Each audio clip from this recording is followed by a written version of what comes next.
우리 옆에 분과 함께 한번 인사하겠습니다. 아무것도 두려워하지 마십시오. 아멘. 오늘 에베소 교인을 위한 바울의 기도, 이와 같은 제목으로 함께 은혜를 나누겠습니다.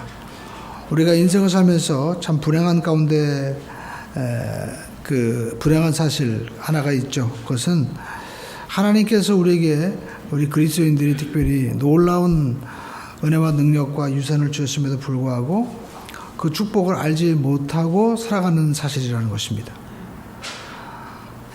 일반 사람들도 마찬가지입니다. 그 전에 정만환 집사님이 그런 얘기 하더라고요. 저기 뭐 도평인가 어디에 갔는데 어떤 분이 돌아가셨어요. 굉장히 가난하게 돌아가셨습니다. 장례도 제대로 치를 수가 없었습니다.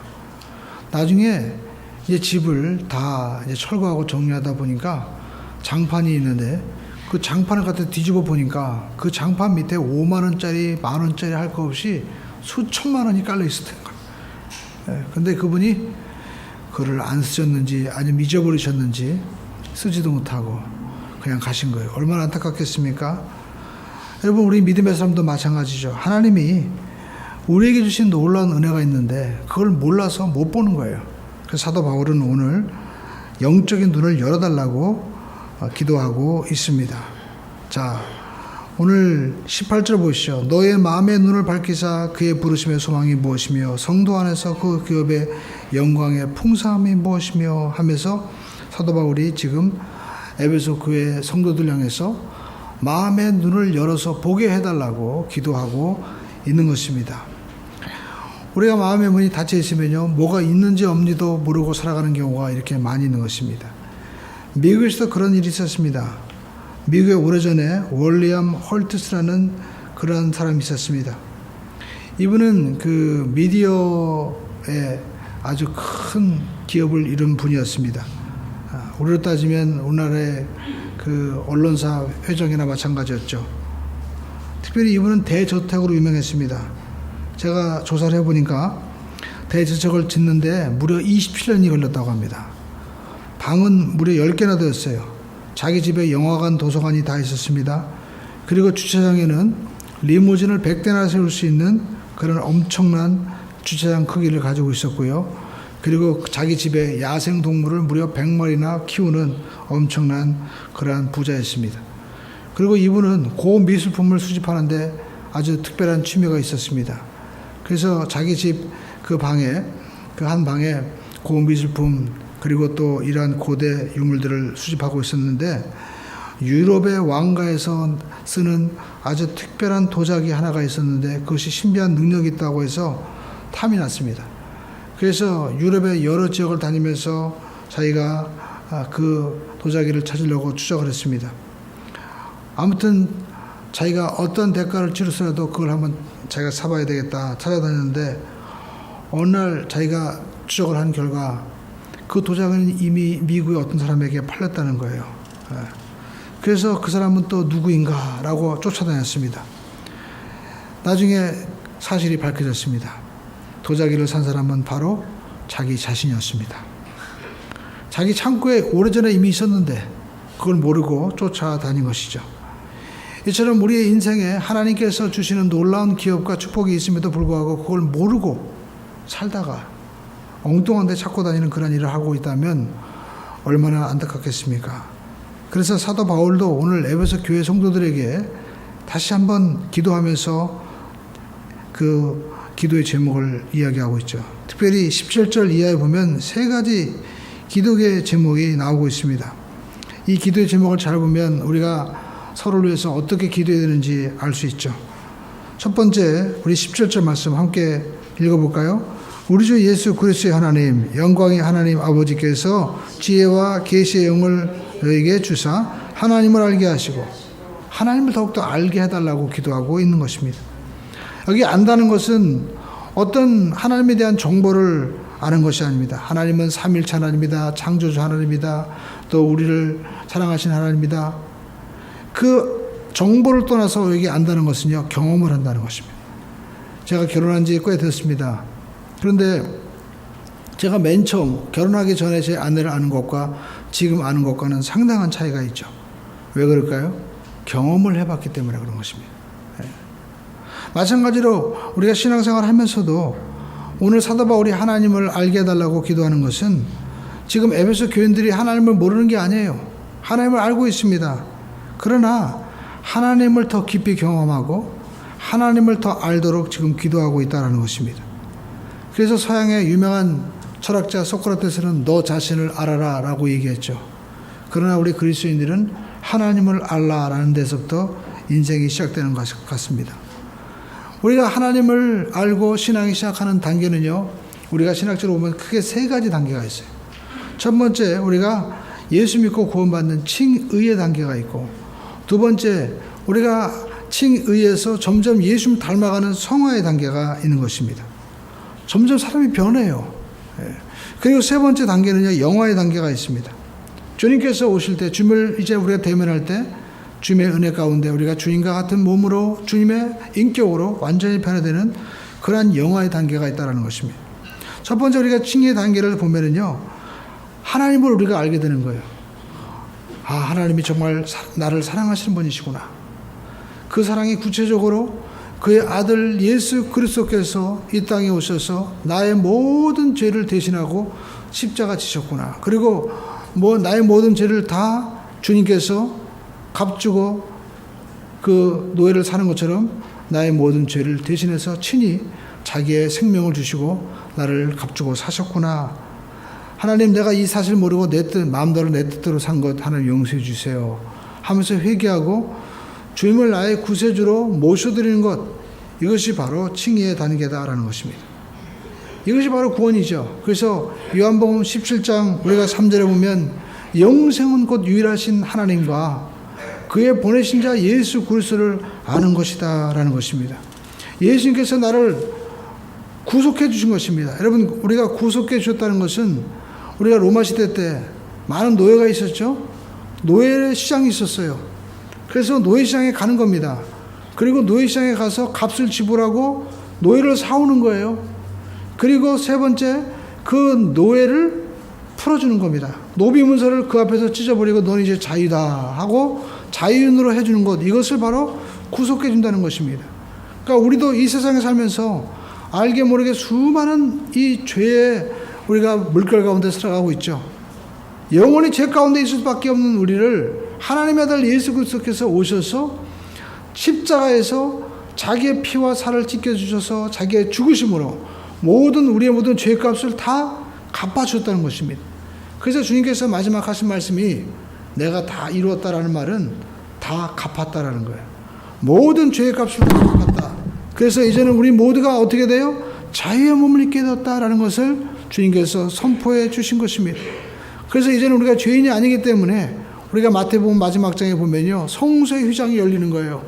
그 성소는 거룩한 사람만이 들어갈 수 있는데, 죄 없는 자만이 들어갈 수 있는데, 오늘 여러분 하나님께서 그 성소의 휘장을 찢어서 우리 모두가 죄인된 우리가 그리스도의 보혈의 공로를 힘입어서 그 모든 죄값을 다 사해 주심으로 말미암아 자인이 된 거룩한 사람이 되므로 하나님 앞에 나갈 수 있는 길을 열어주셨다는 것입니다.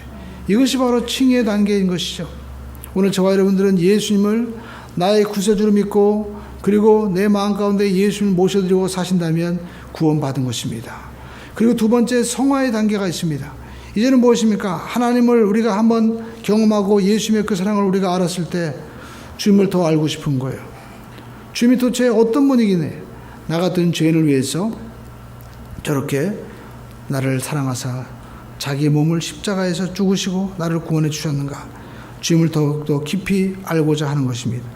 그래서 사도 바울은 예수님 만나고 나서 빌립보 3장 10절에 이와 같이 말씀하고 있습니다. 내가 그리스도의 부활과 또 그의 권능과 부활의 권능, 그리스도와 그 부활의 권능, 그리고 또 뭐예요? 그 고난의 참여함을 알고자 하였다라는 겁니다.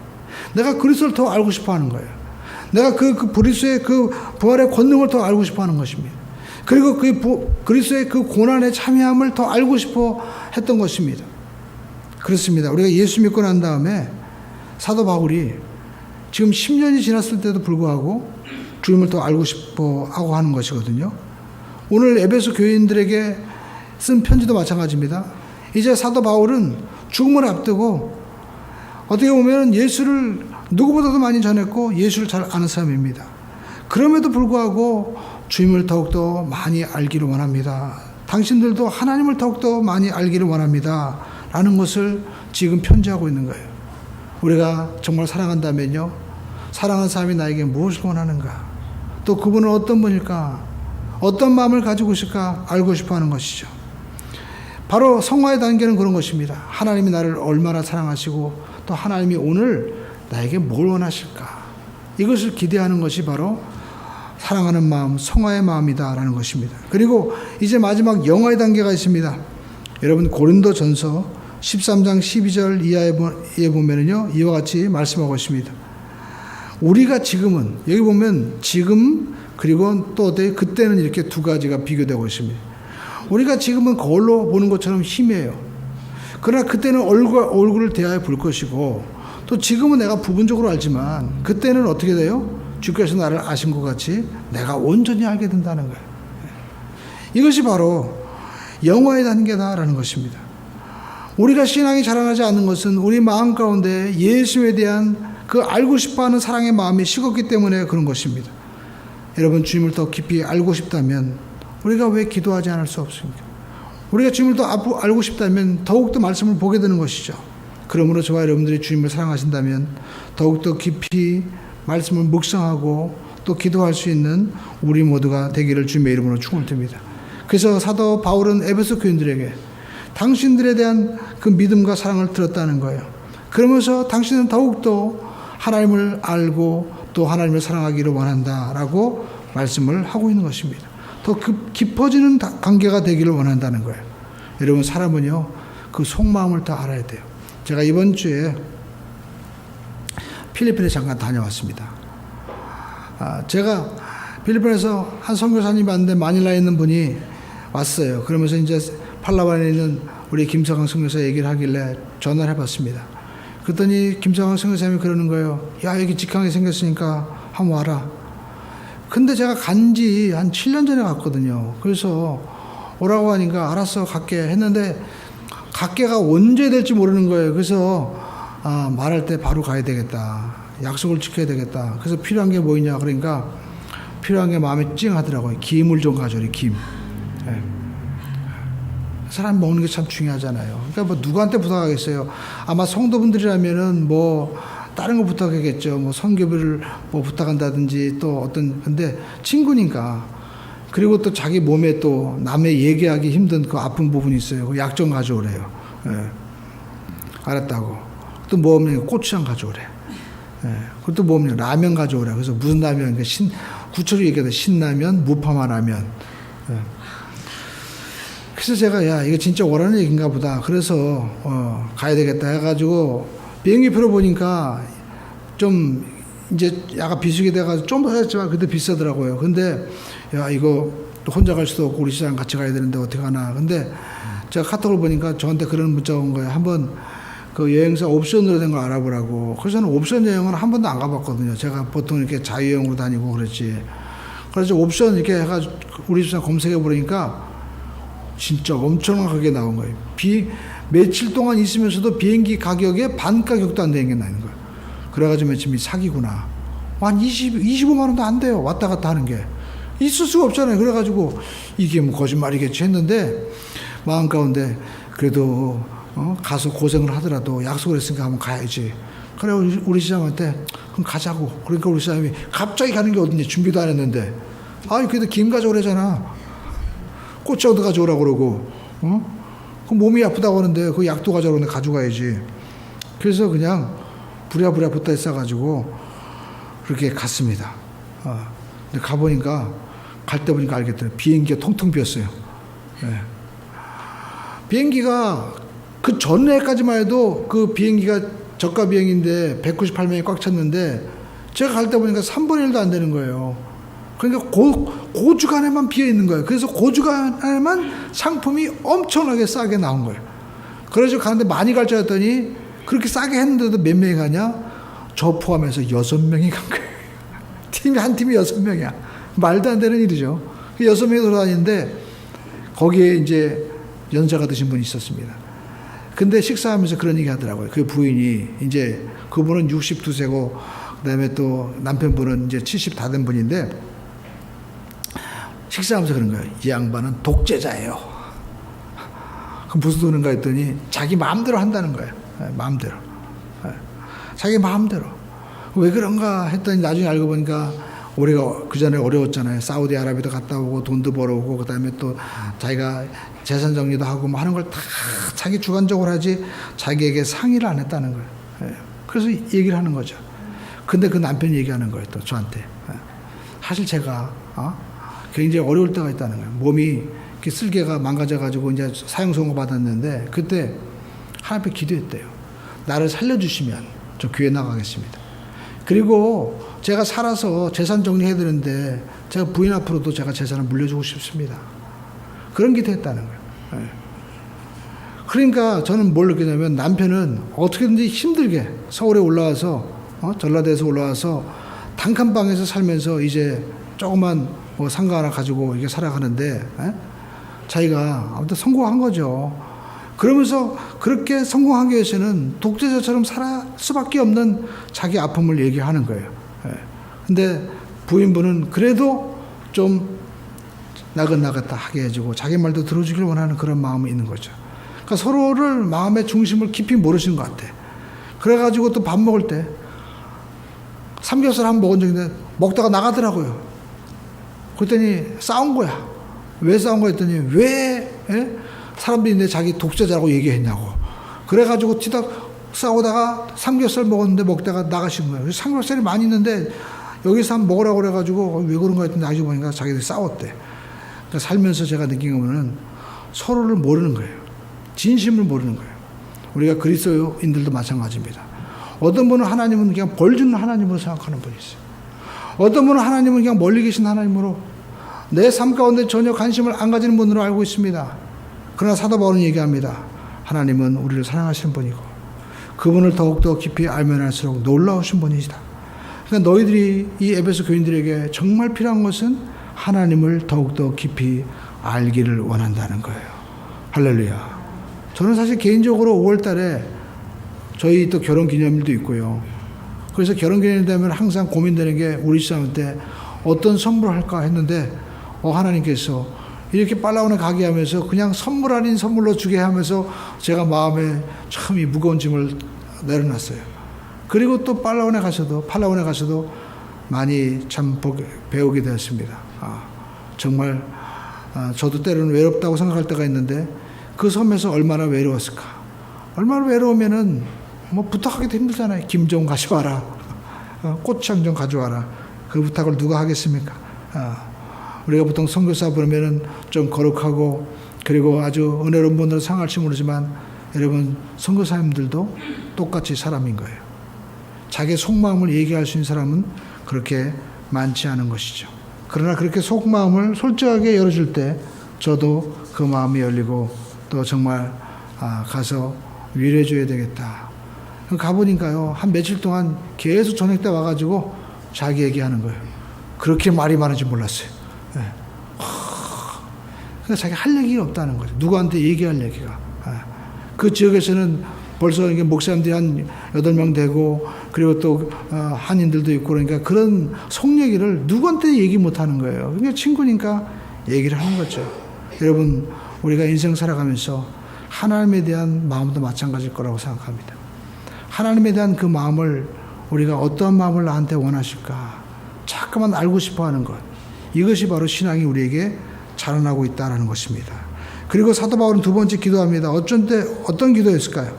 자, 18절 말씀 읽어볼까요? 시작. 너의 마음의 눈을 밝히사 부르심의 소망이 무엇이며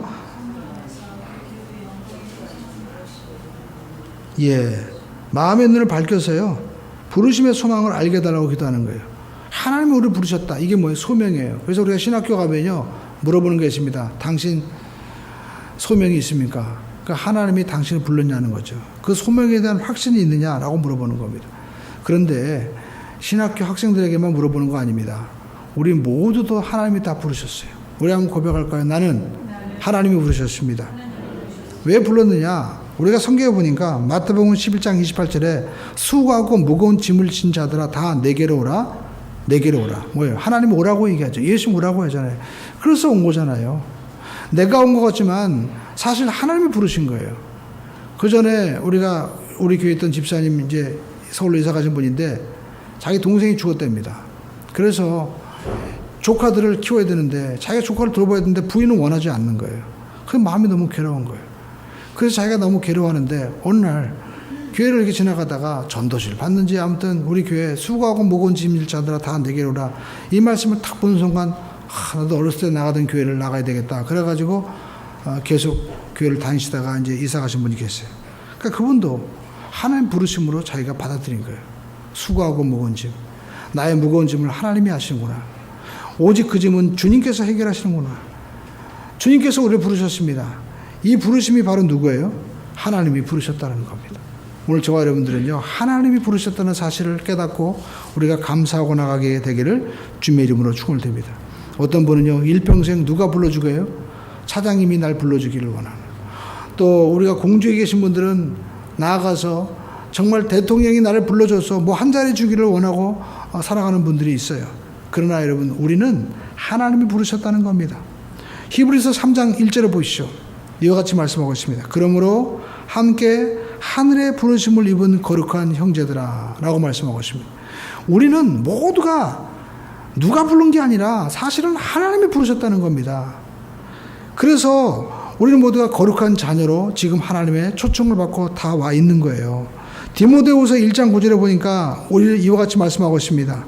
하나님이 우리를 구원하사 거룩한 부르심으로 부르신 것은 우리의 행위대로 하심이 아니라 하나님이 여러분의 행위를 보신 것이 아니다라는 겁니다. 오직 자기 뜻과 영원한 때 전부터 그리스도 예수 안에서 우리에게 주신 은혜대로 하심이라. 우리가 성격이 좋든 안 좋든 우리가 또 어떤 나쁜 행실을 가지고 있던 그게 중요한 것이 아닙니다. 중요한 것은 내 뜻이 아니에요. 사람들의 뜻이 아닙니다. 하나님의 뜻이었다라는 겁니다. 영원한 전부터 하나님이 예수 안에서 우리를 택하여 주시고 은혜로 불러주신 거예요. 그것이 바로 사도 바울이었죠. 원래 사도 바울은 교회를 멸망시키는 분이었습니다.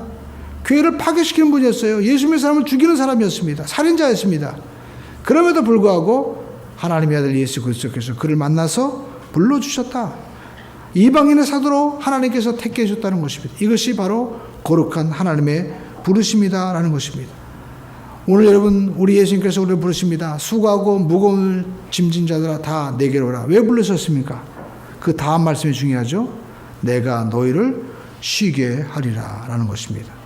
주님께서 우리에게 쉬게 하시기 위해서 부른 거예요. 그 쉰다는 말은 안식인 것입니다. 하나님께서는 우리를 질병에서 치료로 바꿔주기 위해서 불러주신 분이고, 가난과 저주에서 우리를 해방시켜서 하나님께서 축복을 해주시기 위해서 불러주신 것이고, 또 주님께서 죽음에서 영원한 영생으로 우리에게 참된 안식을 주시고자 불러주신 것이고, 주님께서 우리에게 사명을 맡겨주기 위해서 우리를 부르신 것입니다. 여러분, 이 부르심이 누구십니까? 바로 만물을 창조하신 하나님이 부르신 거예요. 그 하나님의 부르심에 우리가 살다 보면은요, 놀라운 하나님의 은혜와 축복을 우리가 깨닫게 되는 것입니다. 그래서 사도 바울은 두 번째 기도하고 있는 것이 바로 너희들의 마음의 눈을 하나님이 열어주셔서 바로 부르심의 소망을 알게 해달라고, 깨닫게 해달라고 기도하고 있다는 것입니다. 여러분, 육신의 눈만 눈이 아닌 것입니다. 마음에도 눈이 있는 거예요. 이 마음의 눈이 열려지게 되기를 주님의 이름으로 축원을 드립니다. 그리고 세 번째 기도하는 것이 있습니다. 18절 보니까 성도 안에서 그 기업의 영광의 풍성이 무엇이며, 그 기업의 영광의 풍성이 무엇이며, 이 기업이라는 말이 무엇입니까? 여러분, 기업이라는 말을 다른 말로 하면요, 상속이에요. 하나님께서 우리에게 상속하신 그 영광의 풍성함이 예비되어 있다라는 것입니다. 여러분, 우리가 하나님 앞에 이제 부름받았을 때 하나님께서 우리에게 주시는 영원한 상속이 있습니다. 여러분, 가장 중요한 것이 있죠. 고린도전서 15장 우리가 한번 찾아보겠습니다. 고린도전서 15장에 보면요, 이와 같이 말씀하고 있습니다. 15장 우리가 30절 말씀을 한번 찾아보겠습니다. 그 고린도전서 15장 50절 말씀이죠. 30절이 아니라 50절. 형제들아, 내가 이것을 말하노니 혈과 육은 하나님의 나라를 이어받을 수 없고, 또한 썩는 것은 썩지 아니하는 것을 유업으로 받지 못하느니라. 자, 보라. 51절 시작. 보라.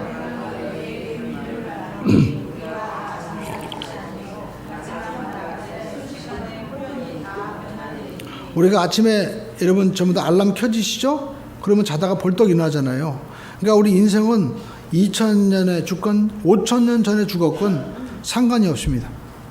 죽은 사람은 전부 다 잠자는 거예요. 근데 알람 소리, 하나님의 나팔 소리가 울리면 잠자는 자들이 다 일어난다는 거예요. 어떻게 일어나느냐? 그 비밀이라는 거예요. 근데 우리는 다 잠자는 것이 아니고 마지막 날에 호련히 다 일어나는데 변화가 된다는 거예요. 52절 말씀 읽어볼까요? 나팔 소리가 나매 죽은 자들이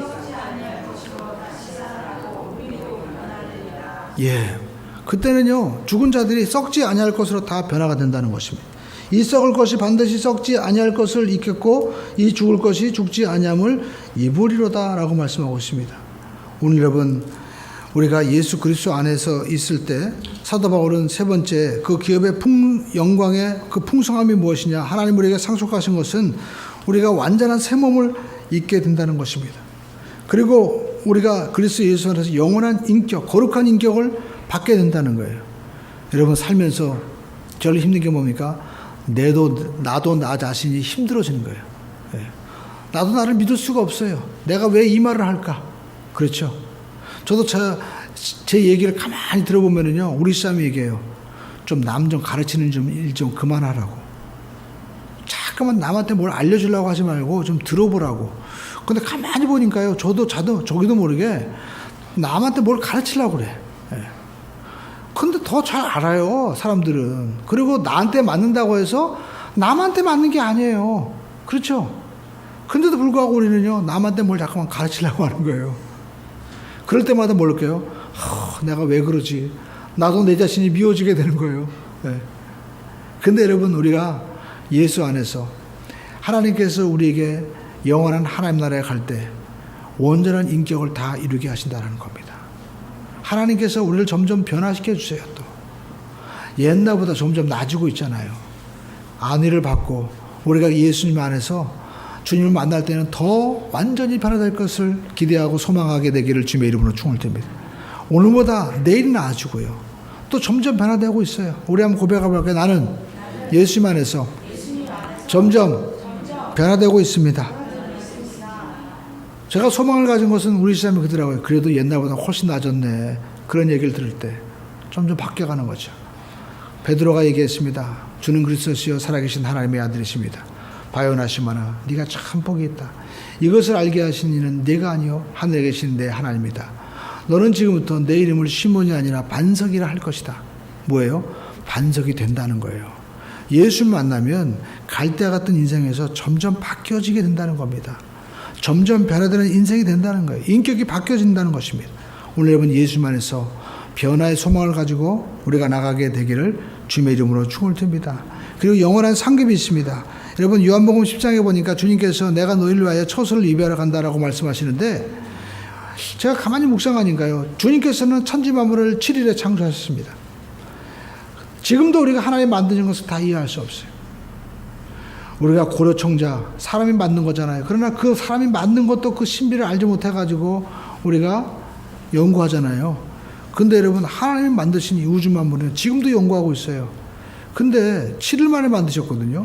근데 내가 너희를 위해 처소를 예배하러 간다고 하실 때 거기에는 기간도 없어요. 그렇기 때문에 우리가 여러분 주님의 그 놀라운 예비하신 천국을 바라보게 되면요, 진짜 보게 되면 할 말을 잊어버리게 되는 거예요. 그래서 중세시대 때 유명한 토마스 아퀴나스라는 분이 있습니다. 이분이 진 신학대전은요 너무나 방대하기 때문에 우리가 그 책을 딱 보면 압도당해가지고 그 많은 개수와 그리고 양에 압도돼가지고 또 질적인 것이 너무나 완벽하기 때문에 우리가 그냥 지레 포기하고 맙니다. 그러나 이분이요 1732년에 12월 6일날 예배 중에 그가 사도 바울처럼 삼층천을 보게 된 거예요. 그때부터 이상한 일을 합니다. 그렇게 매일 집필을 하던 분이 집필을 안 하는 거예요. 그래서 그의 비서가 얘기했습니다. 선생님, 왜 신학대전을 더 기록하지 않습니까? 그랬더니 얘기합니다. 내가 본 것을 내가 본 것에 비하면 내가 이제까지 기록한 것은 지푸라기보다 못하다. 하나님의 영광을 보니까 내가 이제까지 경험한 것이 아무것도 아니라는 거예요. 오늘 여러분 우리가 알 것은요, 그리스도의 영광의 마지막 그것을 우리가 비교하면요, 우리가 지금까지 살고 또 우리가 이제까지 누리던 모든 것은요, 지푸라기도 못한 아무것도 아니라는 사실인 것입니다. 하나님을 향한 저와 여러분의 놀라운 이 상급이 예비되어 있다는 것입니다. 이 사실을 바라보고 사도 바울은요, 내가 너희들에게 그 기업의 풍성함이 어떠한 것인지 알기를 지금 기도한다라고 말씀하고 있습니다. 오늘 여러분 우리가 하나님 안에서 주어주시는 이 상급을 기대하고 나가게 되기를 주님의 이름으로 축원드립니다. 제가 팔라완에 갔더니 그런 얘기 하더라고요. 팔라완에 요즘에 개신교가 많이 전도되고 있대요. 왜 그래? 어떻게 그런 일이 일어나고 있어? 그랬더니 그 섬에, 거기는 하나의 어떤 미국처럼 섬이 다 이게 주로 이렇게 다 그 정치 구조는 미국이랑 똑같거든요. 그래가지고 이제 시장 선거를 막 하고 있더라고요. 근데 그 시장 밑에 국장으로 20년 동안, 그러니까 정권이 바뀌면서도 이분은 계속 일을 했던 분이에요.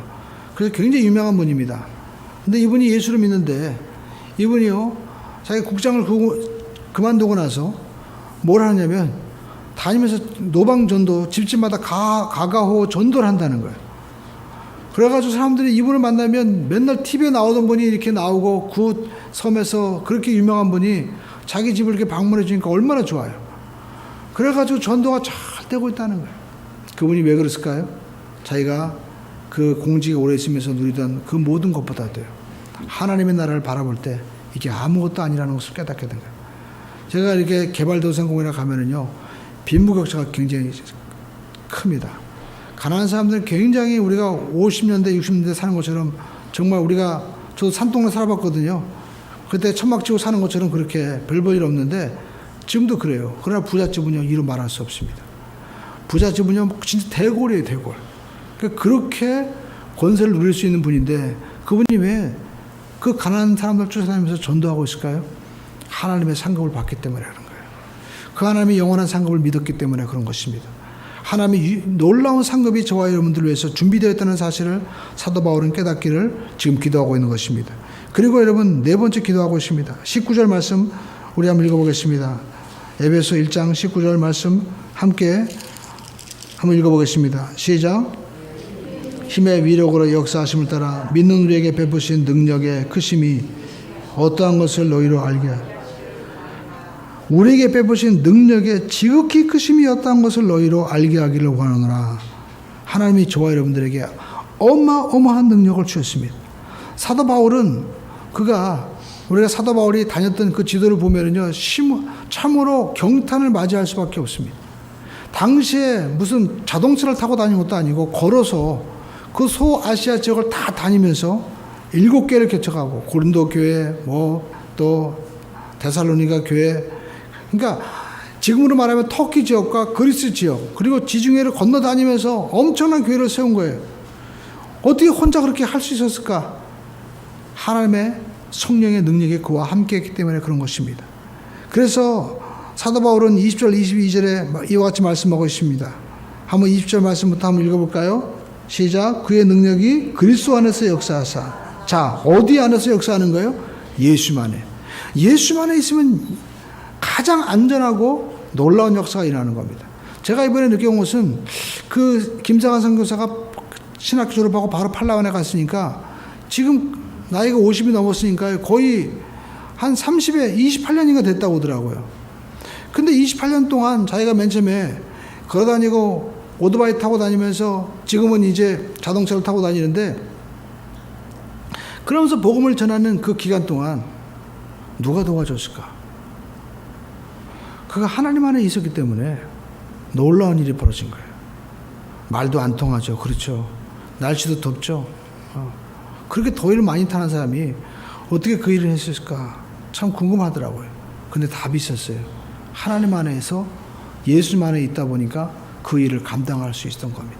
오늘 여러분, 가장 안전한 곳은 어디일까요? 노아 시대 때 홍수가 일어났죠. 방주 안이 가장 안전한 곳이었어요. 오늘도 마찬가지입니다. 이 시대는 노아의 홍수와 같이 죄악이 홍수로 몰려오고 많은 문제와 질병에 파도가 몰려치는 곳이 바로 세상인 것입니다. 가장 안전한 곳은 어디입니까? 바로 그리스도 안이다라는 것입니다. 그 안에 능력이 있습니다. 그래서 사도 바울은 20절에 그 능력이 그리스도 안에서 역사하사 죽은 자들 가운데서 다시 살리시고 하늘에서 자기 오른편에 앉으사 모든 정사와 권세와 능력과 주관하는 자와 이 세상뿐 아니라 오는 세상에 일컫는 모든 이름 위에 뛰어나게 하시고 또 만물을 그 발 아래 복종하게 하시고 그를 만물 위에 교회의 머리로 주셨느니라 라고 말씀하고 있습니다.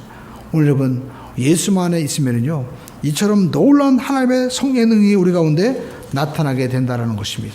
그러므로 저와 여러분들도 오늘 이 세상을 지금 살아가면서 우리에게 하나님께서 이와 같은 놀라운 능력을 이미 주셨습니다. 사도행전 1장 8절을 이와 같이 말씀하고 있습니다. 한번 따라 보겠습니다. 오직 성령이 너희에게 임하시면 너희가 권능을 받고, 이 권능이 바로 두나미스 다이나마이트라는 말입니다. 하나님께서 우리에게 성령을 주심으로 말미암아 권능을 주신다는 거예요.